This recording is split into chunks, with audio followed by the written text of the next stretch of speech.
Okay, guys, it's time. We are getting into it today. But you can handle it. I can handle it. Why am I nervous? But I am. How do you take up space in this world? And are you happy with how you take up space in this world? Are you fulfilled with how you take up space? Do you feel purposeful with how you take up space? Or do you just feel like you are taking up space? I want to start with a parable. It's called The Businessman and the Fisherman, and I want to say business person and fisher person, but it's how it's written, and so I'm going to mess up as I go. So please give me some grace on that one. One day, a fisherman was lying on a beautiful beach with his fishing pole propped up in the sand and his solitary line cast out into the sparkling blue surf. He was enjoying the warmth of the afternoon sun and the prospect of catching a fish. About that time, a businessman came walking down the beach, trying to relieve some of the stress of his workday. He noticed the fisherman sitting on the beach and decided to find out why this fisherman was sitting instead of working harder to make a living for himself and his family. "You aren't going to catch many fish that way," said the businessman to the fisherman.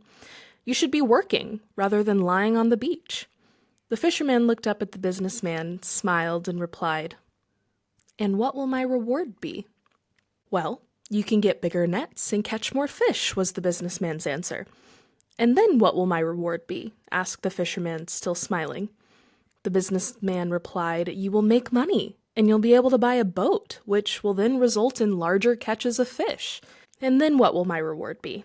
asked the fisherman again. The businessman was beginning to get a little irritated with the fisherman's question. "You can buy a bigger boat and hire some people to work for you." "And then what will my reward be?" responded the fisherman. The businessman was getting angry.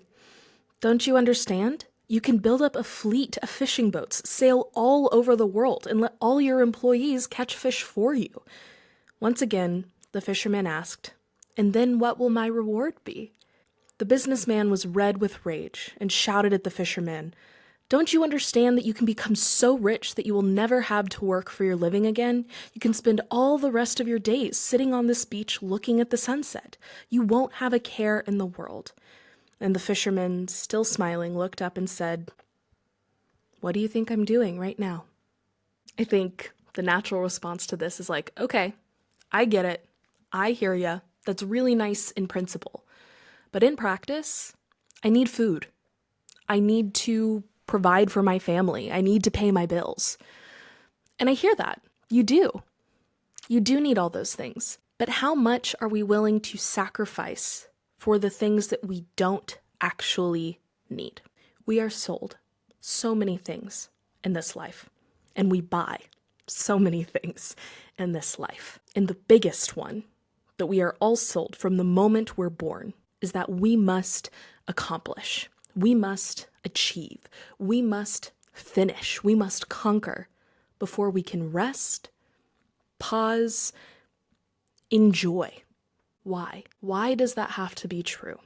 Alan Watts talks about this and calls it the dance of life, and says that from a very young age, we're all told you need to work really hard and do really good and get really good grades so that you can do well in high school and be the leader of a bunch of things, so that you can get into a good college, so that you can work really hard there and then get a really good job where you should work really hard so you can make a lot of money and get a lot of power, so that you can continue working hard so that you can provide for your family and continue accumulating wealth and power, and one day,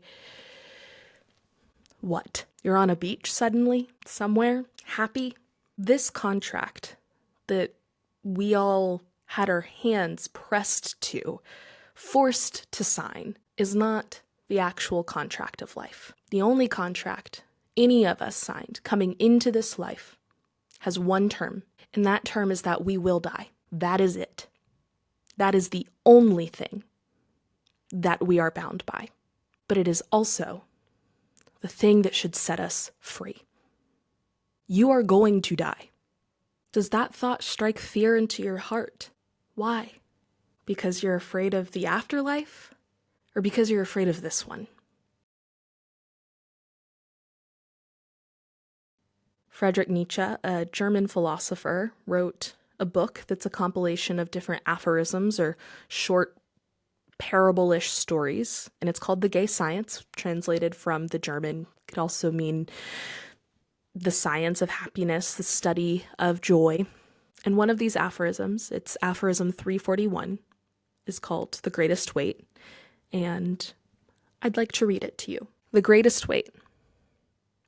What if some day or night a demon were to steal after you into your loneliest loneliness and say to you, "This life as you now live it and have lived it, you will have to live once more and innumerable times more, and there will be nothing new in it, but every pain and every joy and every thought and sigh and everything unutterably small or great in your life will have to return to you, all in the same succession and sequence, even this spider and this moonlight between the trees and even this moment and I myself. The eternal hourglass of existence is turned upside down again and again, and you with it, speck of dust. Would you not throw yourself down and gnash your teeth and curse the demon who spoke thus? Or have you once experienced a tremendous moment when you would have answered him, "You are a god," and never have I heard anything more divine? If this thought gained possession of you, it would change you as you are or perhaps crush you. The question in each and every thing, do you desire this once more and innumerable times more, would lie upon your actions as the greatest weight. Or how well disposed would you have to become to yourself and to life to crave nothing more fervently than this ultimate eternal confirmation and seal? Maybe the afterlife doesn't scare you.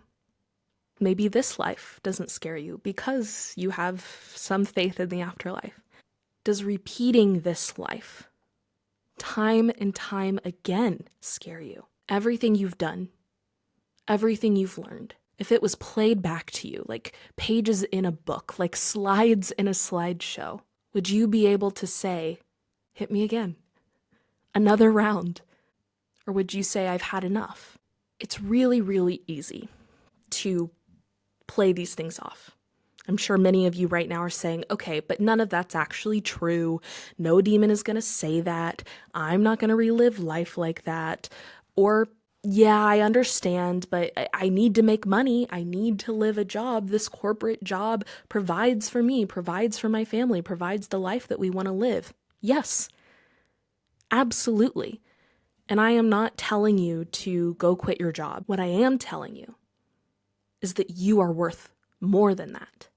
If I had to relive my life, the very first thing that I would experience again is that feeling of purpose that I have always felt from a very young age. In the space that I take up in this world, I have tried and oftentimes failed to make guided by that feeling that I have, that spark. And it's scary. It's scary to put your faith in that, in something so intangible, so ephemeral, so unprovable, and not intangible like a god, because there are religions with other people to validate your experience. Not intangible like your feelings, because there are other people with that same feeling of love or hope or fear that can validate that experience. This is an intangible that only you can feel. And no one can validate for you but yourself. But it is up to you to validate it or invalidate it and say, "Yeah, everyone feels that way. All kids feel like they're meant for something. Yeah, I had a dream when I was a kid too, but I grew up." Did you sell yourself so that you could pay for the lie that they gave you? I do think that a lot of this goes back to one of my favorite Buddhist proverbs. Before enlightenment, chop wood, carry water. After enlightenment, chop wood, carry water. There are things that we all have to do. We have to pay the bills. We have to have food to eat. We have to provide for ourselves. And if we have a family, we have a responsibility to them. But you don't have to sell your soul to do so. And I would argue that you can actually do all of those things even better when you validate your soul, when you validate yourself, this truth that you have always known. Why? At what point in life were you told that that's not true? It makes it easier to be a cog in the machine when you don't believe that that's true. When did you stop believing that you are special? And why? Why did you stop believing it? It is easier for those in power to sell you this lie that you are a cog in the machine when you don't believe that you are special, when you don't validate yourself. When you step into this truth, it is impossible for you to give them any of your power because you have reclaimed it for yours. Your story is more than a footnote in someone else's. And I'm not sitting here on some lump sum of money on my high horse telling you how easy and great it is to do all of this. It's not. It's hard. It's the hardest thing I've ever done. But I am telling you this as someone who is doing it, who is trying to do it, who has tried and failed and is trying again to do it. I started a company when I was in college, a blog. Didn't work. I didn't put enough into it, enough of myself into it. I was too worried about what other people would think. I was too worried about making sure that each post and each thing was curated perfectly, that it was speaking to the right audience, all of these things. I then started a podcast and still have that podcast. Doesn't have very many listeners, has no sponsorships, makes next to no money, but it brings me joy. During that time, I was freelancing, still setting my own schedule because that was important to me. Being my own boss, I had an LLC so that I could be a freelance consultant, but not making much, but making enough to provide for my life and have some to save. And I worked hard at building my company and saving money. And I saved and saved and saved. And then I decided, even this isn't enough for me. I am living on my terms. And I moved to where I am now, another country where I don't know anyone. I don't speak the language, but I'm meeting people and I'm learning to speak the language. And I am doing the things that I love every day, living off of my savings. I'm not making money at this yet, but I believe in myself. I believe in that spark that was planted inside of me. And even if that fails, when that demon shows up and says, "Do you want to relive your life?" Hell yeah, I do. Because I got to live in Italy. I got to start my own company. I got to share my words with the world, with whoever had ears to listen. And it's hard. I have doubt every day. I question every day. I'm scared every day. But Carl Jung says, where your fear is, there your task is. Why am I so afraid that I'm not good enough? That I'm not going to make it? That I'm not going to be okay? I'll always be okay. There is always a way to make money. There is always a way to make sure I have food on the table. I'll figure it out. The thing that I can't just figure out is how I show up in the world. That I must validate. That I must honor. When you build a life around the lie that you've been sold, it's a house of cards that looks really pretty, really beautiful, really ornate. But as soon as your spark comes along, it can feel like it's going to set it up in flames. When you build your life around your spark, the center of your life is this hearth, this warming fire that stokes the flame of you, and you can build your life around that. A home built around the comfort and safety of the realest thing any of us has ever known. The corporate job, the 9-to-5, the freelancing, the consulting, the retail, the whatever. It's chopping wood and carrying water. Me editing videos and TikToks and figuring out how microphones work. It's chopping wood and carrying water. Every job has it. Everything has it. The difference is in how you do it. And if you can approach chopping wood and carrying water with awareness of what you're doing, of who you are, it starts to make a lot more sense. If you can approach chopping wood and carrying water with an eye towards how it is allowing you to show up as you are, it gets a lot more bearable. If you're just chopping wood and carrying water, and you realize that is actually stifling your spark, you do have work to do. Some of us may be in paths that don't have room for our spark. Some of us might be in paths that absolutely do, but we just haven't invited that spark in. And some of us might be somewhere in between. Others of us fully trying to follow the spark and losing track of the chopping wood and carrying water bits too. There is a spectrum of how you can make your life manifest here, of how you can take up space in this world, of how much space you allow your purpose and your spark to take up in your life. So no, don't quit your job. Start chasing your spark. Incoherence, space is also related to justice, how we take up space in the world, what is right, what is wrong, and how the cards are played at the end of the day. It is unjust for you to go to work every single day to make someone else's dream happen. It is unjust for you to be a footnote in someone else's story. The only way to do yourself justice is to stoke your spark into a flame. Not only is that the only way for you to live truly, authentically, it is also what the world deserves. It is our obligation, not just to ourselves, but to the world and the people around us. When we allow ourselves to be relegated to a footnote, we are keeping our story from the eyes of millions of readers. When we allow ourselves to be relegated to a cog in the machine, what beautiful Rube Goldberg mess are you preventing the world from experiencing? We all have some part to play in this grand web of life. And if you are not stepping up to the plate, if you, in the performance of your life, forget your lines, you're leaving your other actors out to dry on that stage. I can't finish this play by myself. I don't know your lines. I only know mine. And this isn't a one-woman show. So please, finish the scene with me. Play with me. Not only does our work together make the show beautiful, it brings joy to the audience.